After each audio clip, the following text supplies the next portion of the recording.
BRS కానీ BJP కానీ కాంగ్రెస్ ప్రభుత్వం ప్రవేశపెట్టినటువంటి 42% రిజర్వేషన్ల గురించి, బీసీ రిజర్వేషన్ల గురించి మాట్లాడే అర్హత వాళ్ళకు లేదు.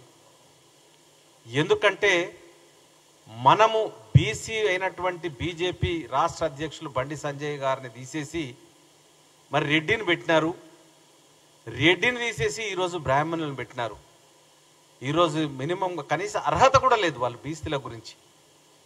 కేంద్ర ప్రభుత్వంలో అప్పుడు మండల్ కమిషన్ను విపి సింగ్ గారు ప్రవేశపెడితే అడ్డుకున్నటువంటి వాళ్ళు బీజేపీ వాళ్ళు బీసీ రిజర్వేషన్ 42% ఉండొద్దని మాట్లాడుతూ ఉన్నారు. మరి ఇది ఎంతవరకు సమంజసం? మరి బీసీ మంత్రాన్ని, బీసీ యొక్క కులగణన ఎవరి వాటా వాళ్ళకి ఇవ్వాలన్న దృక్పథంతో, చిత్తశుద్ధితో కాంగ్రెస్ పార్టీ ఉండడం, దానికి అనుగుణంగానే బీసీ కులగణన జరిగింది. దాని ప్రకారమే ఈరోజు 42% రిజర్వేషన్లు ఇవ్వాలని ఆర్డినెన్స్ కూడా గవర్నర్ గారికి పంపించడం జరిగింది. మరి పంపించిన తర్వాత ఆయన ఏజీ సలహా కూడా తీసుకోవడం జరిగింది. కానీ దీన్ని అంతా అడ్డుకుంటున్నది. దీన్ని ఏ విధంగానైనా అమలు పరచకూడదు. అమలు పరిస్తే కాంగ్రెస్కు పేరు వస్తుంది దేశంలో, బీసీలందరూ కూడా కాంగ్రెస్కు అనుకూలంగా ఉంటుందని ఈరోజు బీజేపీ ఆలోచిస్తూ ఉంది. బీజేపీ ఇంకొక మాట ఏమంటుంది? రామచంద్రరావు గారు ముస్లింలను తీసేస్తే మేము సపోర్ట్ చేస్తామంటున్నారు. మోడీ ముఖ్యమంత్రిగా ఉన్నప్పుడు ఆ గుజరాత్ రాష్ట్రం లోపల ముస్లింలకు రిజర్వేషన్స్ ఆయన ప్రవేశపెట్టిందే.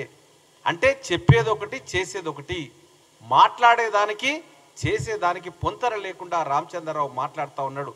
రామచంద్రరావును ఒకటి నేను కోరుతా ఉన్నా, నీ యొక్క బీజేపీ పాలిత రాష్ట్రాల లోపల ముస్లింలకు ఎప్పుడెప్పుడు రిజర్వేషన్స్ కేటాయించిండ్రు, దాంట్లో ఎవరెవరు ఉన్నారు, ఇది చూసుకొని మాట్లాడాలని చెప్తా ఉన్నాను. సామాజికంగా ఆర్థికంగా వెనుకబడినటువంటి కులం ఏదన్నా ఉన్నదంటే ముస్లింలు ఉన్నారు. ఈరోజు వాళ్ళకు ఉపాధి లేకుండా అరటిపళ్ళ బండ్లు, పంక్చర్ దుకాన్లు, బఠానీలు ఇవి పిప్పర్మెంట్లు అమ్ముకుంటూ బ్రతుకుతూ ఉన్నారు. అటువంటి వాళ్లకు తప్పకుండా మా గౌరవ ముఖ్యమంత్రి గారు ఆలోచించి వాళ్ళను కూడా ఎప్పటి నుండో వాళ్ళు బీసీ రిజర్వేషన్స్లో ఉన్నారు. 2004లో రాజశేఖర రెడ్డి గారు కూడా వారికి రిజర్వేషన్స్ 4% ఇవ్వడం జరిగింది. బీసీలలో కూడా ఎవరైతే ఫకీర్లు ఉన్నారో, దూదేకుల వాళ్ళు ఉన్నారో వాళ్ళందరూ ఎప్పటి నుండో ముస్లింలుగా ఉండి బీసీ రిజర్వేషన్లో ఉన్నారు. కాబట్టి తెలియకుండా అనాలోచితంగా మాట్లాడొద్దని రామచంద్రరావుకు తెలియజేస్తూ ఉన్నాను.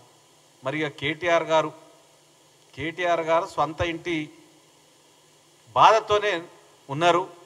నిన్న చూసినాం, సొంత బావ ఆయన జన్మదినానికి గ్రీట్ చేయలేదు, సొంత చెల్లి చేయలేదు. మరి ఈ సొంతటి తలనొప్పితోనే ఆయన ఉంటే మరి మా గురించి మాట్లాడుతూ ఉన్నాడు. ఈరోజు మా ముఖ్యమంత్రి గారి గురించి ఇష్టమైన కామెంట్ చేస్తూ ఉన్నాడు. నోటికి అడ్డు అదుపు లేకుండా భూతు పురాణాన్ని మర్యాద లేకుండా చేస్తూ ఉన్నారు. ఈ రాష్ట్రంలో, తెలంగాణ రాష్ట్రంలో బూతులను ప్రవేశపెట్టింది చంద్రశేఖరరావు అయితే దాన్ని కొనసాగిస్తూ ఉన్నారు కేటీఆర్ గారు. ఇకనైనా మానుకోండి, మీ సొంతింటి సమస్యలను పరిష్కరించుకోండి. ప్రజా సమస్యల మీద మీరు ఏమాత్రం పోరాటం చేయట్లేదు, ప్రజా సమస్యల గురించి మాట్లాడతలేరు.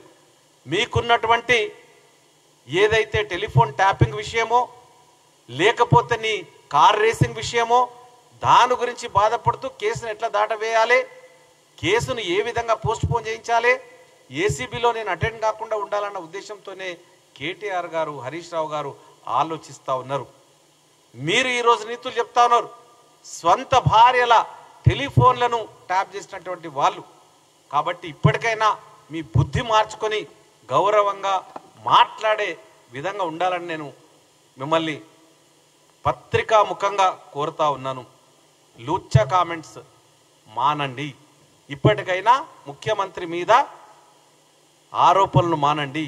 ఏదైనా ఆరోపణలు ఉంటే రుజువులతో పత్రికా ముఖంగా తెలియజేయాలని కోరుతా ఉన్నాను. కాబట్టి బీఆర్ఎస్ కానీ బీజేపీ కానీ ఇవి రెండు కూడా పేద వర్గాలకు, దళితులకు, బీసీ వర్గాలకు ఇవి దూరంగా ఉండే పార్టీలు.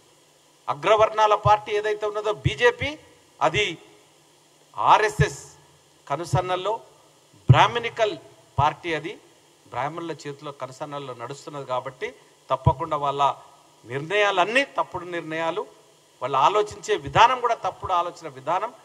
బీసీలకు 42% రిజర్వేషన్ ఇవ్వాలని కాంగ్రెస్ పార్టీ కంకణం కట్టుకున్నది. రాహుల్ గాంధీ గారు కూడా దాన్ని అమలు చేస్తాం.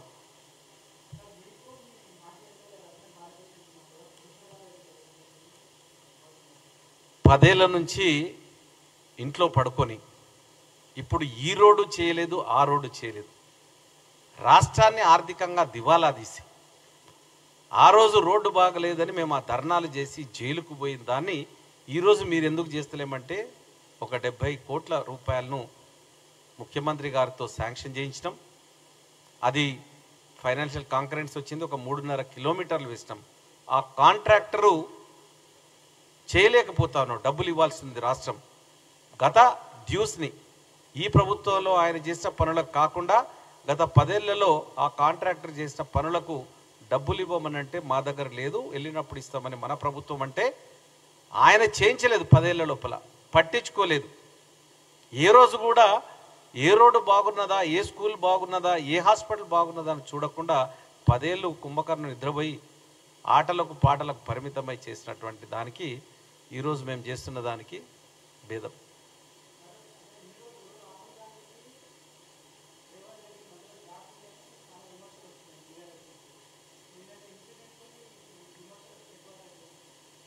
తప్పకుండా వాళ్ళ ఊహ, ప్రజల్లో ఏదో చొప్పించాలన్న తపన, వాళ్లకు వాళ్ళ నాన్నకు వాళ్ళ చెల్లికి వాళ్ళ బావకే గ్యాప్ ఉన్నది, అది సరి చేసుకోమని మొట్టమొదట.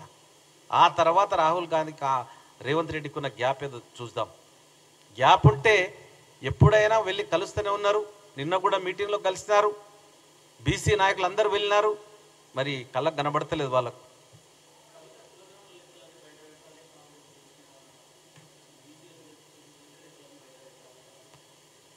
వారు కూడా సకల జనుల సర్వే చేసి కులగణన చేసి ఈ వాళ్ళు ఉన్నటువంటి 9 ఏళ్ల ప్రభుత్వంలో ఏనాడైనా వాళ్ళు చేసినటువంటి కులగణన సకల జనుల సర్వేను బయటపెట్టినరా? బయటపెట్టితే మమ్మల్ని అడగండి. అయినా మేము కులగణన చేసింది బీసీలకు, వారెంతో వారికి అంత వాటా ఇవ్వాలన్న ఉద్దేశంతో చేసినాము. ఆ లెక్కల ప్రకారంగానే బీసీలకు 42% రిజర్వేషన్ ఇస్తా ఉన్నాం. అడిగే ముందు మనం చేసుంటే అడగాలి. మనమే చేయలేదు. 10 ఏళ్ళు పడుకొని 10 ఏళ్ళు సర్వే చేసి దాన్ని వాళ్ళ లాభానికి ఉపయోగించుకొని ఈరోజు మీరు బయట పెట్టమని అడగడం హాస్యాస్పదంగా ఉంది.